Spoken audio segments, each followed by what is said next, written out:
The ruins of Cathar had been dead for 3 millennia, buried beneath layers of rust-red sand on the forgotten moon of Theta Nix. Lyra Venn had spent 6 months excavating the site, brushing away centuries of neglect with the patience only a human archaeologist could muster. The other species in the galactic community had long ago dismissed Cathar as another casualty of the collapse, nothing worth the effort of remembering. But humans were different. Humans remembered everything. Lyra descended into the lower chambers with her portable scanner humming against her hip. The stone walls were slick with moisture, an anomaly on this desert moon. Her headlamp cut through the darkness, illuminating intricate carvings that spiraled down into the depths. She'd been tracking a peculiar energy signature for days, something her equipment couldn't quite classify. It pulsed like a heartbeat, faint but persistent. The tunnel opened into a vast underground reservoir. Water, actual liquid water, filled the chamber, its surface black and still as obsidian. And there, at the water's edge, sat a creature that made Lyra's breath catch in her throat. It was wolf-like in shape, but wrong in every other way. Its body was gaunt, ribs visible beneath matted fur that shimmered with bioluminescent patterns. 4 eyes, arranged in pairs, watched her with an intelligence that transcended animal instinct. The creature's scales, because they were scales, not fur, Lyra realized, were a deep indigo, fading to silver at the edges. It looked ancient. It looked dying. Cathar, Lyra whispered, reading the name from the inscription on the wall behind the creature. The universal translator in her ear clicked, parsing the dead language. The Keeper, the last guardian. The alien wolf's head lifted slightly, those 4 eyes focusing on her with startling clarity. When it spoke, its voice resonated directly in her mind, bypassing language entirely. "You are young," Cathar projected, the thought tinged with both surprise and an emotion Lyra couldn't quite identify. "Your kind were not even starfarers when I began my vigil." Lyra knelt slowly, keeping her hands visible. "How long have you been here?" 3,047 cycles of this world around its star. Cathar's mental voice was steady, but Lyra could sense the exhaustion beneath it. "I guard what must not be found, the water." Lyra's eyes snapped back to the reservoir. The energy signature was coming from below its surface, deep and powerful. Her scanner indicated the pool was at least 1 kilometer deep, descending far below the moon's crust. "What's down there?" she asked. Cathar's lips pulled back, revealing teeth like crystalline daggers. It wasn't a snarl, it was a smile, sad and knowing. "Everything. The reason your kind survived the collapse while 97 other civilizations fell to dust." Lyra felt her pulse quicken. The collapse had happened 3,000 years ago, a mysterious catastrophe that had wiped out most of the galaxy's advanced species. Humanity had been primitive then, still confined to Earth, unaware that the universe was burning around them. When humans finally reached the stars 800 years later, they'd found a graveyard. "I don't understand," Lyra said. "The architects," Cathar explained, "my creators, saw the collapse coming. They understood what the harvester species were doing, consuming civilizations at their peak, feeding on technological maturity."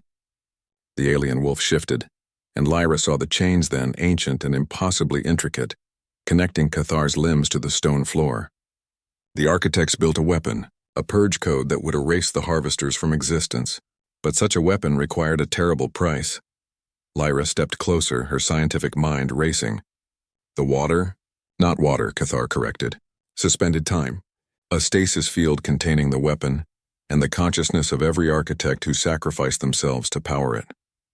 10 billion souls frozen at the moment of activation, their awareness spread across 3,000 years of waiting. Horror and awe warred in Lyra's chest. But the harvesters were destroyed. The weapon worked.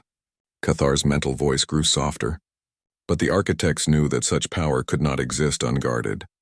If released now, if triggered again, it would not discriminate. It would erase all technological life in this galaxy. "Your kind, the Velsha." "The Kryn Collective, everyone." "So you've been guarding it," Lyra breathed. "For 3,000 years alone, I am the Keeper." Despite the exhaustion, there was pride in those words. "I was designed for this purpose, my body engineered to endure, my mind structured to resist madness. But I was not designed to be eternal." Lyra could see it now, the tremor in Cathar's limbs, the dimming of the bioluminescent patterns. The alien wolf was dying, and when it died, There would be nothing between the galaxy and a weapon that could end everything. Why tell me this? Lyra asked. I could seal this chamber. Bury it again. Because, Cathar said, and now Lyra felt the full weight of that ancient gaze. Your species has something mine did not. You survived the harvesters not through technology or power, but through being overlooked. You were too young, too primitive, but you learned from the ruins of those who fell. You are archaeologists of extinction, remembers of the forgotten? Lyra understood then. You want us to remember them. The architects. I want you to take my place. The words hit Lyra like a physical blow. I'm just one person. I can't guard this for 3,000 years. Not you alone, Cathar interrupted gently. You're kind. Humanity has built its civilization on the graves of the fallen. You treat ruins as sacred. You study the dead with reverence. The alien wolf's eyes began to dim. The chains will accept you. They respond to purpose, to conviction. Swear the oath and your species will become the keepers. Not one of you alone, but all of you, passing the vigil from generation to generation. Lyra's mind reeled. To bind humanity to this place, to this responsibility, for potentially millennia.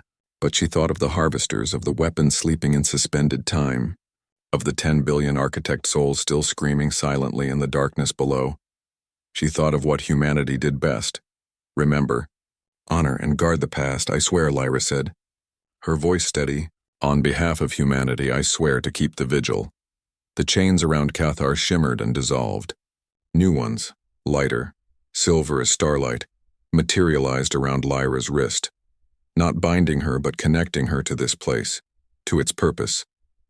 She felt the weight of it, and somehow it felt right.